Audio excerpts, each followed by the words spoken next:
r/ask Reddit. What actually 100% lived up to the hype?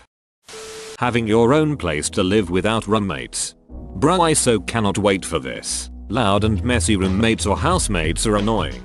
I live alone, and I gotta say, it's awesome. But without any incentive to clean or organize, things get messy quick. I think that comes down to the individual situation. Like if your housemates always make a mess and never clean up, that's gonna make you not give a shit either. But if you have your own spotless place, you might have more of an incentive to keep it that way. Ugh. It's about time I get my own place. Now I need to figure out how to break it to my wife and kids. I'll be right back. I'm heading to the gas station for a pack of smokes. Tends to be a hassle-free way of breaking it to them. You'll have your own place in another state under an assumed identity. Both Hubble and Kepler space telescopes, deep field images showing thousands of galaxies in just a tiny patch of sky, and the discovery of thousands of exoplanets that are so different from planets in our own solar system. What better could astronomers hope to find up there? The HST in particular is something else. It has greatly outlived its expected service time and brings us amazing pictures to this day. I hope the JWST can be that great if it ever gets up there. I did a project in 9th grade on the JWST, and I'm still negatively chuffed that most of my classmates didn't appreciate the sheer coolness of it. 9th grade is prime age where the coolness of things is entirely random. First time I loaded up Google Earth on a tablet, I knew I had officially reached living in the future status. Try loading it up in VR. It's this, but on steroids. Growing up in the big city, or what we'd consider to be one out here, I had never had an interest in nature or outside. One day after school, my parents arrived as usual. What was unusual was the fully packed car. Understanding hits me like a truck. Camping. Oh no, not a plushy electric camping experience, my father confirms. We're going to Botswana, the true great outdoors. I sulk, of course. All the way there, we get to, well, wherever we were, set up camp, and I jump straight in my tent to continue my pity party. Some hours later and my parents still haven't lit a fire. I can hear their voices faintly, upset, but more because of their disregard for my tantrum. I emerge from the tent and all thoughts of my remarks disappear. The sight that greets me is, for lack of a better word, awesome. Stars. More than I thought possible. They covered every inch of my vision from one horizon to the other behind me. Between the blanket of stars, nebulae of every color are visible. My father laughs at my expression as I desperately crane my neck to see it all. Lem tell you folks, perfectly dark night sky 100% lives up to the hype. I remember having this experience at a school camp. I was hoping my daughter would get the same experience, but the camps now seem to go to other cities, which is sad and also concerning as it means I might have to take her camping. Therapy. Yeah, that's sappy as hell, but it made me feel a lot better. Still working on myself, but my psychologist is a sin and she does all she can to help. I love this. I finally started seeing a therapist after being in denial of my depression for over a year, and the right one makes all the difference. Therapy is something everyone should try, I think. You never know what good can come out of it.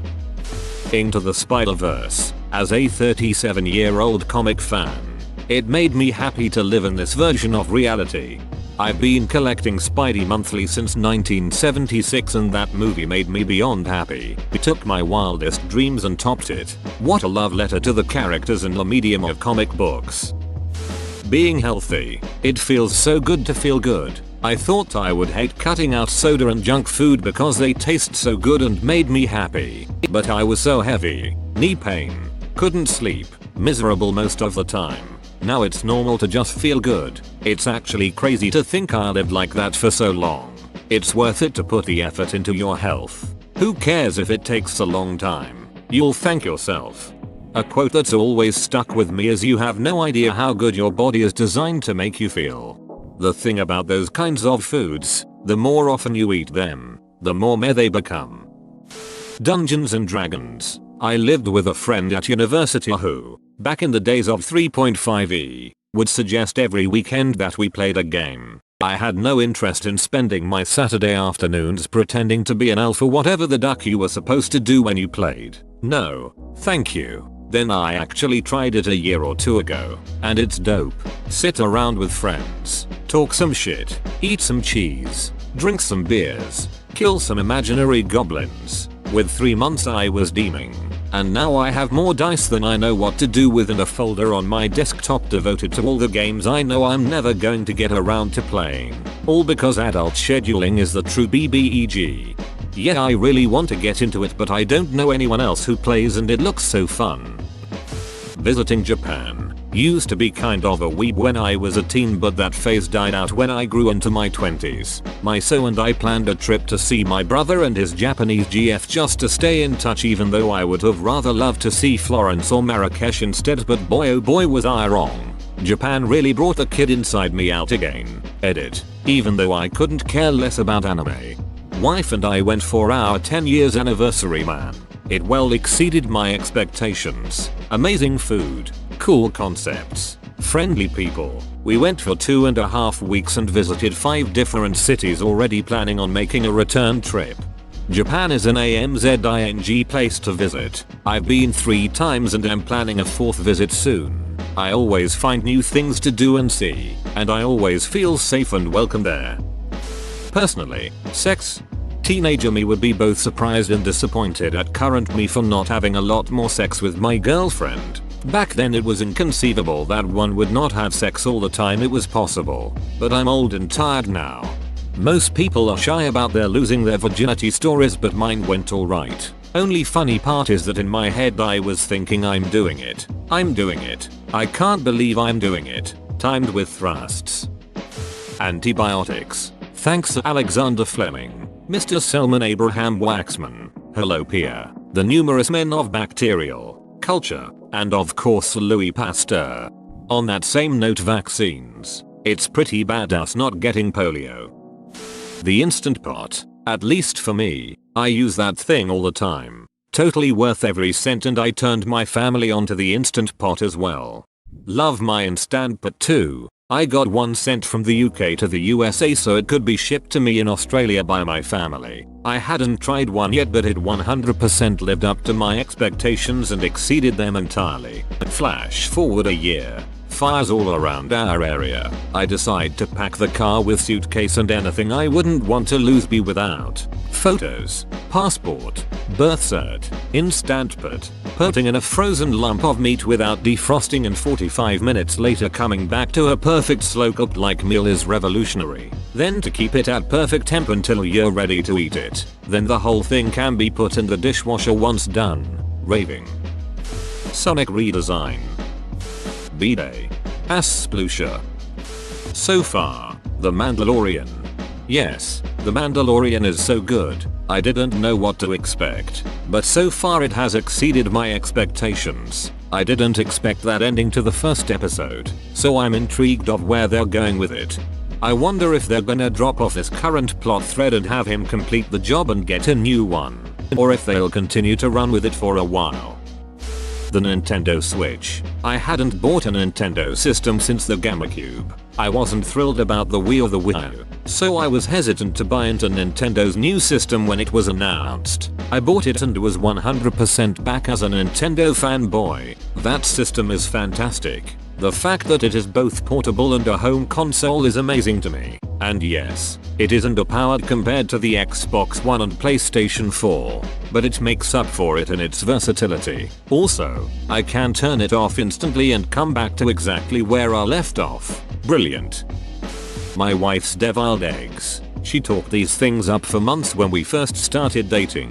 Her mom talked about them. Her dad. Her sister. Everyone in her family loves them. Then I ate one. It was life-changing. I can totally relate. When I met my ex, he wouldn't shut up about making the best scrambled eggs. And I was skeptical because I thought there is nothing special about scrambled eggs. When he finally made them for me, they were the best eggs I've had my whole life. Duck you cheating lying prick. But you do make the best scrambled eggs. I dated that guy too. He had lots of practice making those awesome scrambled eggs for all the other women he was sleeping with. Visiting Machu Picchu and other Inca ruins. It was amazing. They don't tell you that there are just random llamas grazing on these ancient stone terraces, or that there are huge blue butterflies everywhere, or about the tourist city that has sprung up around the ruins of Machu Picchu, or about how crazy the city of Lima is. The Breaking Bad series finale. Literally the only series finale I've ever heard of that's widely regarded as good. There were like 4 different episodes in that final season where they could have ended it and we would have walked away satisfied. The last episode of season 4 would have been a great finale. The last episode of season 5 was a great finale. El Camino was great. And there were several episodes in season 5 that they could have ended it. They should have brought Vince Gilligan on for the final Game of Thrones season. Squatty Potty. Let that hate flow right out of you. Oh god yes. First I thought it was a bit daft, but an awesome advert. Then tried one. We humans poo so wrong. Every toilet should have one as standard. IT has improved my heath massively, but it's also why most people are full of shit. They poo wrong. My very first trip to Manhattan, my sister and I booked a 10-day stay at the Roosevelt in Midtown. We landed LaGuardia from Dallas and the airport employees were super friendly when they saw me in my UT Dallas hoodie. I even got a hug. Like, what? So we go out of the terminal and the car service to Manhattan calls us to let us know they overbooked and ran out of sedans and SUVs. So they sent a stretch limo to pick us up. The trip was full of lucky turns. We got very last minute front and center seats to the Radio City Rockettes for $60 each. The city just lived up to every expectation I had since childhood. I love it. Did you drive through Times Square and stick your head up through the sunroof? By law, you are required to do so. Breath of the Wild.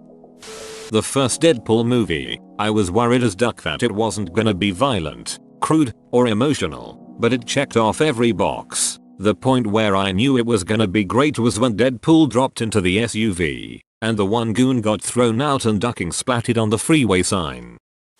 Google Glass. Haha, just ducking, kidding. Logan.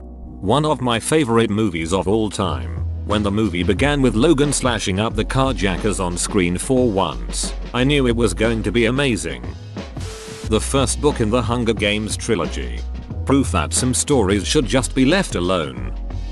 Smart devices, but especially smartphones. I remember watching the keynote in 2007 and thinking this was just an Apple gimmick. 12 years later and there's no way I'd willingly go back to not having my smartphone. I wouldn't be typing this right now.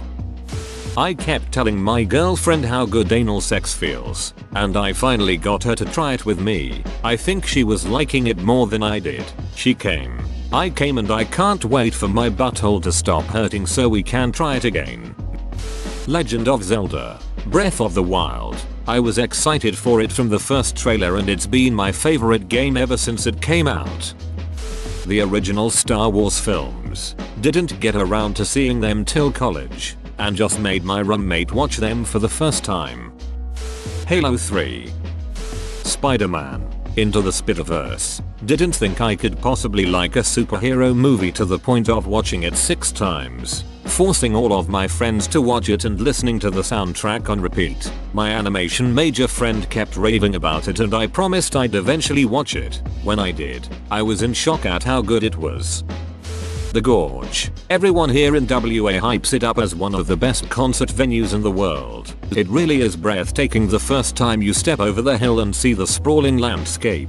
Next on the list is Red Rocks. I hear that that's the only other venue that really compares in terms of natural beauty. Warcraft 3 Frozen Throne, and Diablo 2 Lord of Destruction. Seeing Metallica live certainly lived up to the hype. All those years really added up to a memorable experience, and they played like every damned hit song. It was like watching a highlight reel. They played for hours and took breaks. 7 out of 7. Crosby, Stills, Nash, and Young at Red Rocks. Duck and Rain X. Shit sounds like it should be sold through an infomercial, but it really does improve visibility when it's rainy by adding a Teflon-like coating to your windshield. You don't need to use your wipers as often cause it just slides right off your windshield as you're going down the road. Andrew Yang. Also, Paris. Whoa, you made it to the end? You're a ducking beast. I'll cut you a deal. Smash like and subscribe for more curated content, bruh. It's free and that's a great price.